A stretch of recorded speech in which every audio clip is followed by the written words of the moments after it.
Government சரியா run பண்ணல தாவேகா அப்படின்னு சொல்லிட்டு கவர்னர்கிட்ட போய் மனு கொடுத்துருக்குறாங்க ஒருத்தவங்க. யார் அவங்க? தமிழ்நாடு பாஜக தலைவர் நயினார் நாகேந்திரன் அவர்கள். அவர்தான் இப்போ தாவேகா அரசு வந்து ஒழுங்காக செய்யப்படலை, நிறைய குற்ற சம்பவங்கள் நடந்துட்டு இருக்குது, பாலியல் குற்றங்கள் தொடர்ந்து நடந்துகிட்டு இருக்கு, அந்த மாதிரி ஏகப்பட்ட குற்றச்சாட்டுகளை அவங்க வந்து ஆளுநர்கிட்ட மனுவாக கொடுத்துருக்குறாங்க, கவர்மெண்ட் சரியாக ரன் பண்ணலை அப்படின்னு சொல்லிட்டு. எங்களுக்கு என்ன டவுட் அப்படின்னா, கவர்மெண்ட் சரியாக ரன் பண்ணலன்னு ஆளுநர்கிட்ட சொன்னால் ஆளுநர் என்ன பண்ணுவார்? இல்லை, ஆளுநர் சொன்னால் தான் யாரும் கேட்க மாட்டாங்களே. நம்ம கவர்மெண்ட்டு சுத்தம். தமிழ்நாட்டில் வந்து ஆளுநர் சொல்கிறத என்றைக்காக இருந்தாலும் எங்கள் வேலை நாங்கள் பார்த்துக்கணும், நீங்கள் எதுவும் சொல்லாதீங்க ப்ளீஸ் அப்படின்ற மாதிரி தான் ரெஸ்பான்ஸ் வரும். அப்படி இருக்கும்போது இங்கேருந்து அங்கே கம்ப்ளைண்ட் பண்ணி என்ன பண்ண போகிறாங்கன்னு தான் தெரில. சரி, அங்காளி பங்காளிக்குள்ளே 1000 இருக்கும், நமக்கு என்ன அப்படின்ற மாதிரி தான் நம்ம இதை எடுத்துக்க வேண்டியதாக இருக்குது. இப்போ கம்ப்ளைண்ட் பற்றி நயினார் நாகேந்திரன் அவர்கள் என்ன சொன்னார் அப்படிங்கிறத கேளுங்க. இந்த ஆட்சி பொறுப்பேற்று கிட்டத்தட்ட 54 நாட்களில் 151 கற்பழிப்பு சம்பவம் நடந்திருக்கிறது, 85க்கும் மேற்பட்ட படுகொலைகள் நடந்திருக்கிறது, 80க்கும் மேற்பட்ட போதைப் பொருள் கடத்தல் நடந்து கொண்டிருக்கிறது. கடந்த கால அரசிற்கும் திமுக அரசிற்கும் இந்த அரசிற்கும் எந்த ஒரு வித்தியாசம் இல்லாமல் முதலமைச்சர் எந்த நடவடிக்கையும் எடுக்காமல் இருப்பது குறித்தும் ஆளுநர் அவர்களிடம் நாங்கள் வந்து எங்களுடைய கருத்தை மனு மூலமாக தெரிவித்திருக்கிறோம்.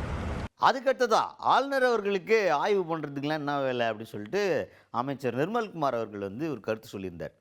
அதை பற்றி கேள்வி கேட்குறாங்க. அந்த மாதிரி அமைச்சர் நிர்மல்குமார் அவர்கள் ஆளுநர்லாம் ஆய்வுலாம் பண்ணி இதெல்லாம் சொல்ல தேவையில்ல, அதெல்லாம் நாங்கள் பார்த்துக்குறோம், ஆளுநர் மாளிகை உள்ளே இருக்கிற வேலையை மட்டும் ஆளுநர் பார்க்க சொல்லுங்கள் அப்படின்ற மாதிரி அவர் சொல்கிறாருன்னு கேட்டால், அதுக்கு நயினார் நாகேந்திரன் அவர்கள் என்ன சொல்கிறாருன்னா, இப்போ சட்டம் படிச்சிருக்காருன்னு தான் பேர், அவருக்கு சட்டப்படி என்ன இருக்குன்றதே தெரிய மாட்டேங்குது, இவரெல்லாம் என்னத்தை படித்தாருன்னு தெரியல. ஆளுநருக்கு என்னென்ன ரைட்ஸ் இருக்குது, என்ன பண்ணலாம் என்ன பண்ணக்கூடாதுன்னு சொல்லிட்டு நம்மளுடைய கான்ஸ்டியூஷனில் இருக்குது, படித்து பாருங்கள். அவர் துறை சார்ந்த இந்த மாதிரி ஆய்வெல்லாம் பண்ணலாம் அப்படிங்கிறது அவருடைய போர்ட்ஃபோலியோவில் இருக்கீங்க அப்படின்ற மாதிரி அவர் சொல்லியிருக்கிறார். அதுபோக ஆளுநரை எப்போ பார்த்தாலும் ஒரு எதிர்ப்பு மனநிலையிலே பார்க்காதீங்க அப்படின்ற மாதிரியும் பேசியிருக்கிறாரு நயினார் நாகேந்திரன் அவர்கள். நம்முடைய மாண்புமிகு அமைச்சர் நிர்மல்குமார் சட்டம் படிச்சிருக்காரே தவிர சட்டத்தை பற்றி தெரியுமா அப்படிங்கிறது எங்களுக்கு ஒரு சந்தேகமே இருக்குது. ஏற்கனவே அவர் மீது திருப்பரங்குன்றத்தில் வந்து நீதிபதி உத்தரவை நாங்கள் நிறைவேற்ற மாட்டோம் அப்படின்னு சொல்லியிருக்கிறார். ஒரு நீதிபதி திருப்பரங்குன்றத்தில் தீபம் ஏற்றலாம்னு சொன்ன பிறகும் அது முடியாதுன்னு சொன்னால் இவர் சட்டத்துறை அமைச்சராக எப்படி நீடிக்கிறாருங்கிறது தான் தெரியல.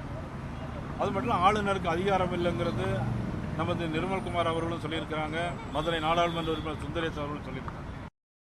எனக்கு தெரிஞ்சவர்களையும் இந்திய அரசியல் சட்டம் 167 படி ஆளுநர் மத்திய அரசுடைய திட்டங்களை ஆய்வு செய்யவும், அவர் எங்கெல்லாம் போகிறாரோ அந்த இடங்களில் அரசுடைய ஆய்வு செய்வதற்கு அவர்களுக்கு முழு அதிகாரம் இருக்கிறது.